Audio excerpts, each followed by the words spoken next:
Yang berikut soal isu yang aktual, soal teguran UNESCO, Bu. Terkait dengan Taman Nasional Lawrence dan juga Taman Nasional Komodo. Kita ingin tahu, saya juga sebenarnya marah juga terhadap UNESCO. Sepertinya bangun kesiangan.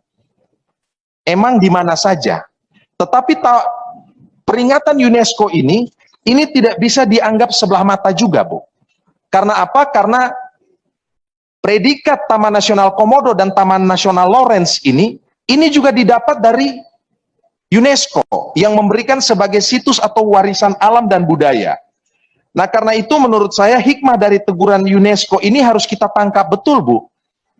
Nah, singkat kata kan UNESCO melihat bahwa dalam konteks Taman Nasional Komodo misalnya, bukan kepentingan konservasi yang dilakukan, tetapi justru investasi yang justru mengancam konservasi.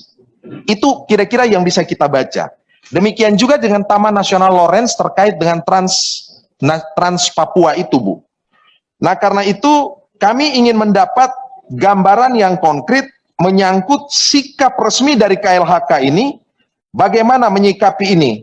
Karena menurut UNESCO, teguran ini adalah peringatan sekaligus pelajaran agar pembangunan itu harus berdasarkan semangat atau prinsip-prinsip konservasi.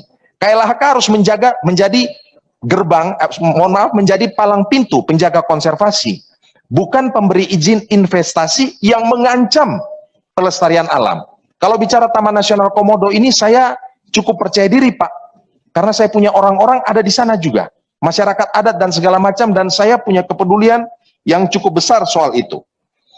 Dan saya ingin mengatakan bahwa alam ini ada dan akan lestari kalau kita betul-betul menjaga keanekaragaman hayati. Saya ingin menyambung sedikit dengan sebuah kebijakan yang dilakukan oleh KLHK dan Kementerian Pariwisata. Masih di sekitar Taman Nasional Komodo, itu soal pembabatan hutan Bowosi, yang merupakan hutan lindung, yang merupakan hutan tutupan penjaga serta sumber air bagi Labuan Bajo, Bu. Kami barusan mendapat kiriman foto, video, dan berita bahwa Kementerian Lingkungan Hidup dan Kehutanan serta Kementerian Pariwisata dan Ekonomi Kreatif itu tengah membabat hutan Bowosi itu sekitar 10 hektar, Bu. Ini hutan terregister di RTK 108 Bowosi, Desa Ngorang, Labuan Bajo, Kecamatan Komodo, Kabupaten Manggarai Barat. Ini pembabatan hutan urgensinya apa? Kesannya kayaknya konsep yang mau dibangun adalah konsep pariwisata impor.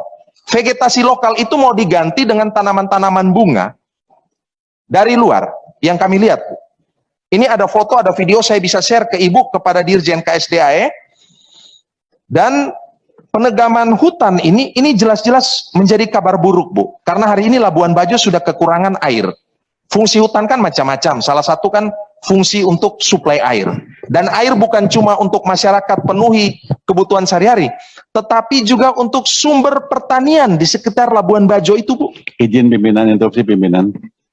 Silakan. Kalau bisa videonya diserahkan untuk ditayangkan sekarang. Oh iya. Ya kira-kira begitu, Bu. Ya nanti videonya akan, ini saya hutan Bowosi ya, itu. Jadi akan mengganggu soal sumber air buat masyarakat, akan mengganggu juga sumber air buat pertanian. Terus terang, Pak. Ya, karena di sekitar situ pertaniannya cukup luas. Nah, jadi saya ingin katakan, bahkan ini saya dapat informasi dari orang-orang saya di lapangan, dikatakan bahwa di sekitar bukit di Bowosi itu tuh sudah gundul, sudah disikat gitu loh. Nah, nanti ini ada video saya kasih. Juga ada beberapa 14 mata air yang juga sudah terancam kering. Itu saja yang bisa saya sampaikan. Iya, terima kasih. Tapi ya, Kang Deddy, ini sebenarnya ada pelarangan untuk masuk ke kawasan ini. Ini larangannya nih, nggak boleh karena ada pengerjaan di dalam, kabarnya seperti itu. Ini fotonya. Ya, di Bowosi, Bu, yang programnya KLHK sama Kementerian Pariwisata, Bu. Ini yang saya dapatkan, Bu. Ini videonya. Diculuk. Nah, ini sebenarnya contoh apa sungai yang kali kecil yang sudah kering, Air yang dampak terus dari jalan yang di sudah ada implikasi konkret. Ini keadaan per hari ini 15 Agustus 2021. Agustus tahun lalu, lihat pipa besar itu masih digunakan warga untuk mandi dan cuci airnya. Sekarang tidak ada air lagi. Lihat sisi di sini kosong. Oh, oh iya. Beliling Suara, suara. yang diharapkan lagi dari beliling. Kali-kalinya pada kering.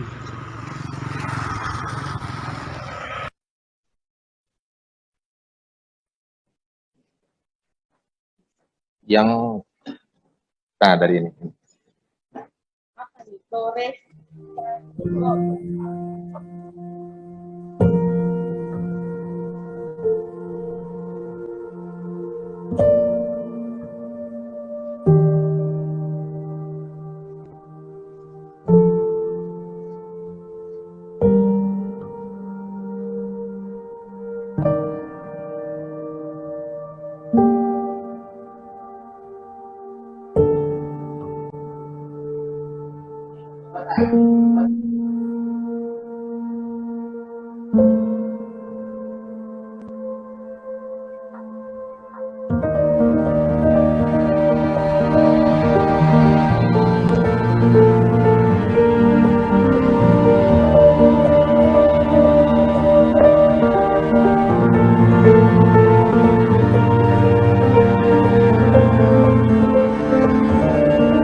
Dia kaget tadi, ternyata sudah luar biasa pekerjaannya Pak ya? Iya, iya, iya.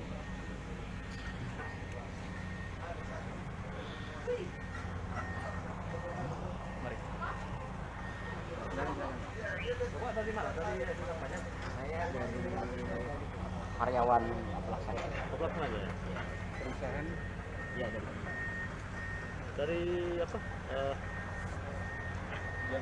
Yang punya pekerjaan siapa? Yang punya pekerjaan itu kehutanan, Mas. Ada. Baru saja dari Kupang, Pak. Iya, dinas.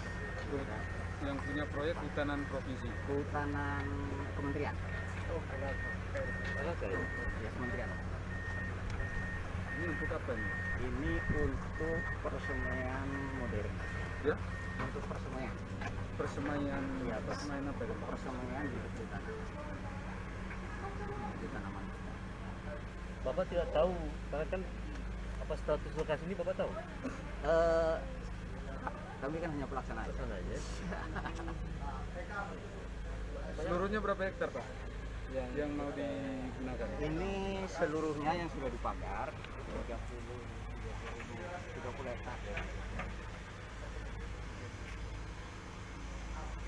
Pada Bapak dulu sebagai pelaksana diberi tidak kajian dari mereka terkait dengan kelayakan tempat ini dijadikan Sudah ada.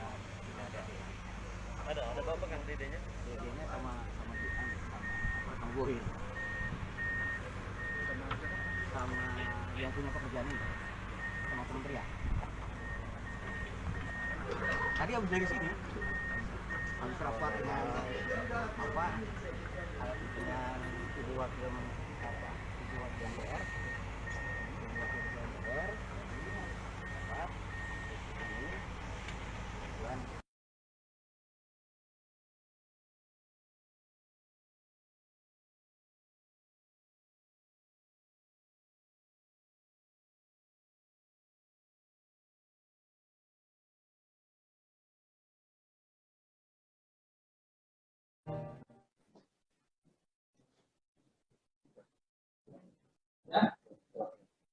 Sudah Kang Deddy, itu aja beberapa. Baik, terima kasih.